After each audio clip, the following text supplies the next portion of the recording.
the garden won ribbons every year. Tomatoes bigger than softballs. The tenants never asked why they tasted so sweet.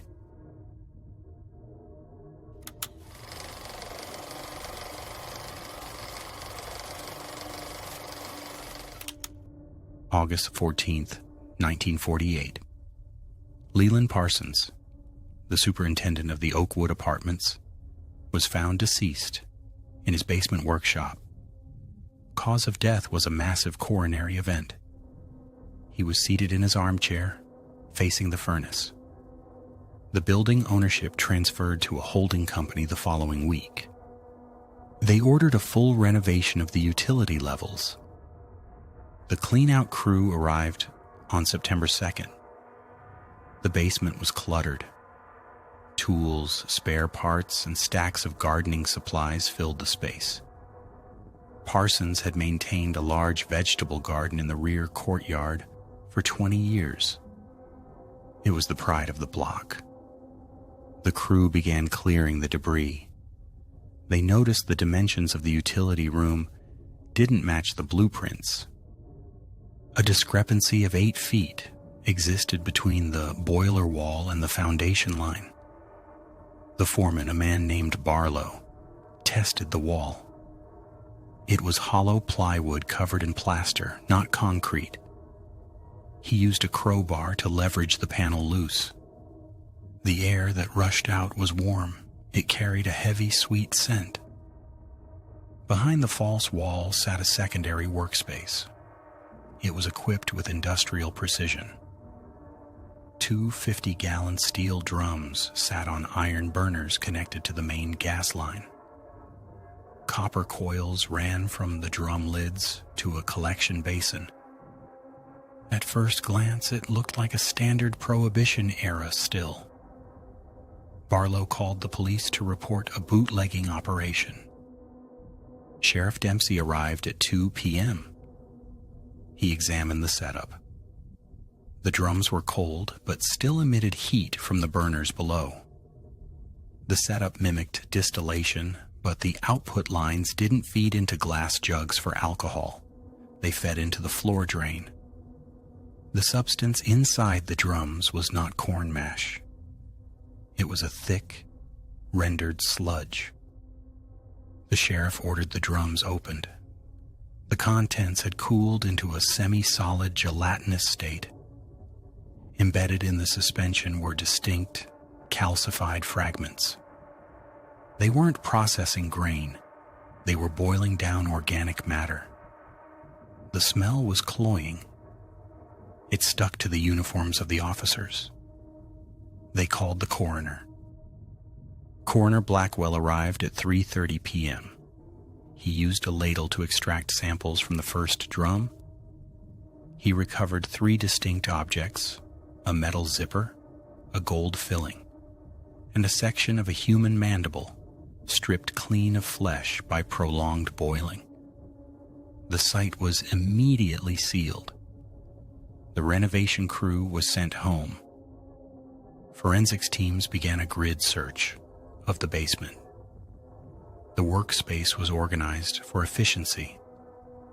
On the workbench, they found a heavy-duty meat grinder bolted to the wood. It was an industrial model, modified with a larger intake hopper. The blades were stained with a dark, oxidized residue. A hand crank allowed for manual operation. Beside the grinder lay a set of drying racks. They were framed with chicken wire. On the racks, arranged by size, were hundreds of bone fragments. They were dry, brittle, and white. They had been boiled, stripped, and left to cure in the heat of the furnace room. The larger bones had been shattered with a sledgehammer to fit the grinder. The output of the grinder was collected in coarse fabric bags beneath the bench. The sacks were labeled soil amendment. Inside was a coarse white powder, bone meal, high in calcium, phosphorus rich, the perfect fertilizer. The inventory count showed 7 sacks ready for use. Investigators turned their attention to the courtyard garden. It covered a half-acre behind the building. The soil was dark and unusually productive.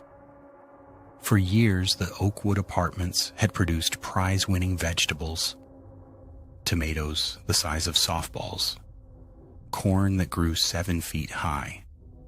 The tenants had free access to the produce. Soil samples were taken from 12 distinct quadrants of the garden. The lab results returned 48 hours later. The soil composition was almost 9% crushed bone matter. The calcium levels were off the charts. The earth was literally saturated with human remains. The investigation shifted to the tenant history. Police cross-referenced the building's lease records with missing persons reports. Between 1942 and 1948, 7 tenants had abruptly moved out. No forwarding addresses were ever filed. Parsons had told the remaining residents they found work in the city or moved back east. One of the missing was Mrs. Archibald, apartment 31. She vanished in November 1945, a widow with no local family. In the basement, inside a small tin box on a shelf, they found her wedding ring. It had been cleaned and polished. Beside it were 3 other rings and a pair of spectacles. The scope of the harvest became clear. Parsons selected isolated tenants. He lured them to the basement or entered their units with his master key. The method of termination was never determined. The boiling process destroyed all soft tissue evidence. He reduced them to their base elements. The fluid waste was flushed. The solids were dried and ground. The resulting meal was tilled into the garden. The tenants of Oakwood Apartments hadn't just been living above the crime scene. They had been consuming the evidence. Every summer harvest, the biological material of the missing was fed back to the community. Interviews with neighbors revealed the extent of the consumption. Mrs. Gable in 3A preserved 50 jars of tomato sauce from the 1946 harvest. The widower in 1C ate corn from the garden daily each August. They described the produce as sweet and rich. The forensic team excavated the garden. They didn't find bodies. They found fragments that had survived the grinder, a partial femur, a hip socket, teeth that were too hard to crush. The garden beds were a mass grave, but the victims had been pulverized into dust before burial. In the back of the false room, behind the drying racks, investigators found a ledger. It wasn't a diary, it was a gardening log. Parsons tracked the application of his amendment. Entries listed specific rows and the dates of application. Row 4, heavy application, November 1945. This coincided with Mrs. Archibald's disappearance. The log noted the yield of the plants in relation to the fertilizer used. He was running a controlled agricultural experiment. He adjusted the mixture based on the results. He treated the tenants as raw material for his horticulture, a renewable resource to ensure a good harvest. Further analysis of the grinder revealed metal shavings mixed with the bone dust. Parsons had been sharpening the blades constantly. The machine showed signs of extreme wear. The volume of material processed was substantial. The 7 known victims were likely a conservative estimate. On a high shelf, dust-covered and pushed back, they found a collection of mason jars. They didn't contain vegetables, they contained teeth, hundreds of them. Molars, incisors, canines. The grinder couldn't process the enamel without damaging the blades, so he kept them. The teeth were sorted by type. Parsons was organized. There was no chaotic malice in the room, just cold, industrial function. He solved the problem of disposal by turning it into a utility. He erased people and used them to feed the neighbors who asked where they went. The timeline of the move-outs matched the planting seasons. Tenants disappeared in late autumn and winter. This allowed time for processing, drying, and grinding before the spring planting. The cycle was dictated by the agricultural calendar. Sheriff Dempsey found a receipt from a hardware store dated 1943. It was for the purchase of the drums and the copper tubing. Parsons had built the rendering plant specifically for this purpose. It wasn't a repurposed still. It was a custom-built reduction facility. The autopsy of Leland Parsons confirmed he died of natural causes. He collapsed while working. When they found him, a tray of dried bone fragments was sitting on his lap. He was sorting them for the grinder when his heart stopped. He died at his station. The holding company attempted to keep the discovery quiet, but the sheer volume of forensic activity drew attention. The garden was cordoned off. The tenants watched from their windows as men in coveralls sifted through the dirt that had grown their dinner. Chemical analysis of the moonshine apparatus revealed traces of lye and cleaning agents. He used chemicals to accelerate the breakdown of soft tissue before boiling. It was a two-stage process. Chemical dissolution followed by thermal reduction. The ventilation system in the basement had been modified. An extra draft line ran directly into the main chimney stack. This carried the smell of the boiling vats up and out, dispersing it high above the street. Neighbors assumed the smoke was just the furnace running hot. In the final phase of excavation, the team found a section of the garden where the soil composition was different. The bone meal concentration was double that of other areas. This was the prize patch, the area reserved for the competition vegetables. Parsons had concentrated the remains of specific victims in this patch. The logbook indicated he tracked which batch went to which plants. He knew exactly who was feeding the tomatoes that won the county ribbon in 1946. The horror wasn't just in the death, it was in the redistribution. The biological energy of the victims was cycled back into the community. The tenants were unwittingly complicit in the disposal.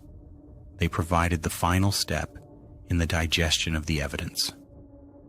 Identification of the teeth proved difficult.